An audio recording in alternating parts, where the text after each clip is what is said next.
Hello and welcome to a very special lecture series on socio-religious reformers in India.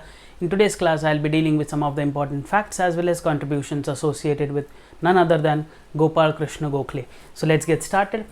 So as far as the birth year and death year is concerned, the birth year is 1866 and the death year is 1915. So let us look at some of the important facts and contributions associated with Gopal Krishna Gokhale. So the first point is he was liberal political leader and social reformer in India who was born in Ratnagiri and then later sent for his primary education, secondary education at Kolhapur. Thereafter, he acquired a job of teacher at New English School and later became the professor at Fergusson College, Pune.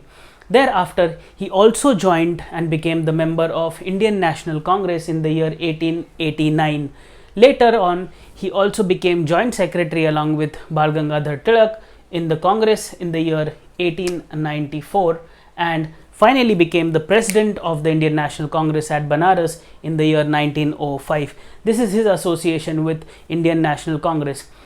Gokhale was in the Congress. Gokhale was considered as the leader of moderates, and we have studied we have seen the idea of extremists and moderates when the Congress split in the Surat session in 1907.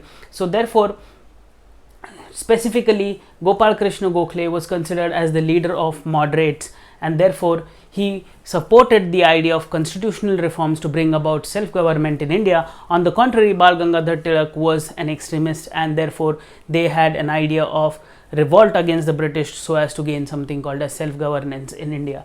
So Gopal Krishna Gokhale, he was the leader of moderates, and therefore these moderates believed that constitutional reforms are the only solution to bring about self-governance in India.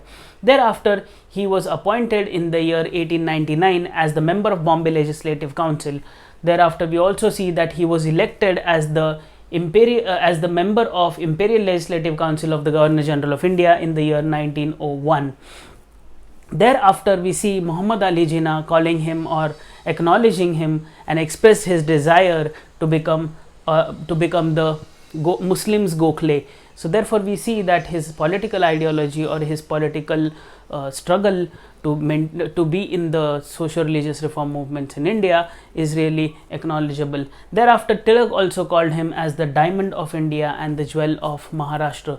Bal Gangadhar Tilak called Gopal Krishna Gokhale as the diamond of India and the jewel of Maharashtra. You might get such questions in exams related to SSC and all of that. So this is also important as far as UPSC and MPSC is concerned, but still this is again an important fact, who said this to whom, and questions might reflect in such form. So therefore, Gopal Krishna Gokhale was regarded as the diamond of India as well as the jewel of Maharashtra by none other than Lokmanya Bal Gangadhar Tilak.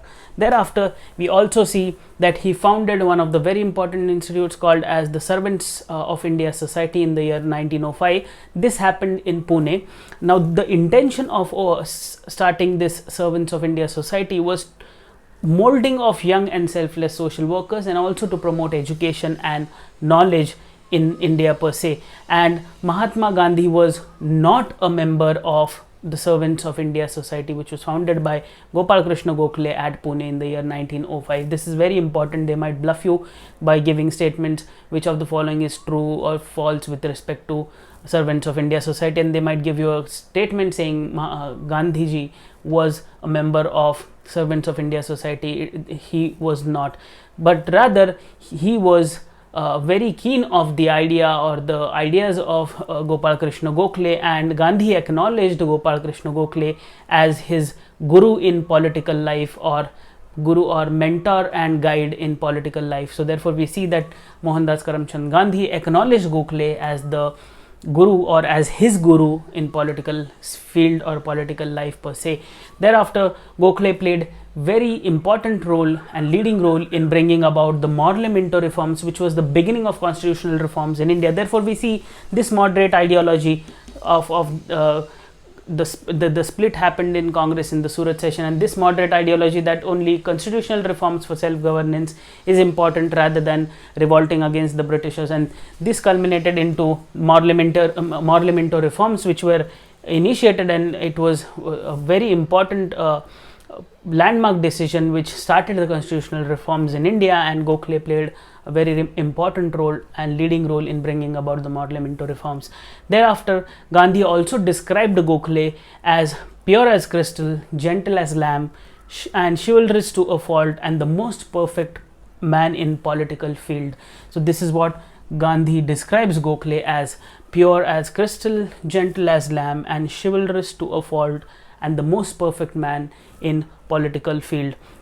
Thereafter, we see Gopal Krishna Gokhale's presence in a very important commission which was initiated. It is also it was a commission which was initiated to look at the wasteful expenditure in India, and the original name of this commission was Royal Commission on Administration of Expenditure of India, and it was set up in the year 1895.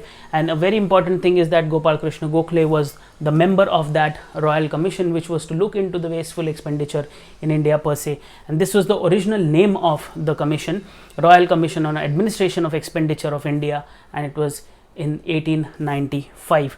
Thereafter, we also see that he started English weekly newspaper called as Hitavad, which means the people's paper, in the year 1911. It is still there. This newspaper is still active.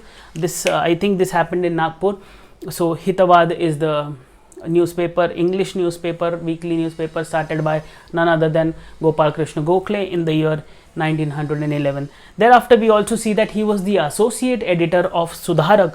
Now this Sudharak was started by none other than Agarkar in the year 1888. We see that there's a Agarkar first became the editor of Kesari, which was started by Bal Gangadhar Tilak, and then on some argument with Bal Gangadhar Tilak, Agarkar separated and started his own journal called as Sudharak in the year 1888. So we see that Gopal Krishna Gokhale was the associate editor of this journal started by Agarkar in the year 1888. I have also made a video with respect to the contributions of both Bal Gangadhar Tilak as well as Agarkar, so I'll put the link in the description below so that you can go and check these videos as well. Thereafter, we see that he was a secretary of the Sarvajanik Sabha started by M.G. Ranade. I've also made a video with respect to M.G. Ranade. You can go and check that as well. I'll give the link in the description below. So he means Gopal Krishna Gokhale. He became the secretary of the Sarvajanik Sabha started by M.G. Ranade in the year 1870 as well. So therefore, we see that this Sarvajanik Sabha started in the year 1870, and Gopal Krishna Gokhale became the secretary of this Sarvajanik Sabha as well.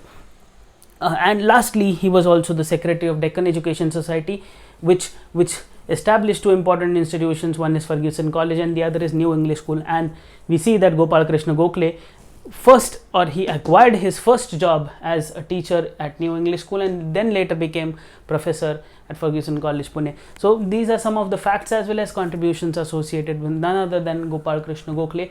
I hope these facts as well as contributions will add up to your knowledge. We'll meet in the next session as well. Thank you.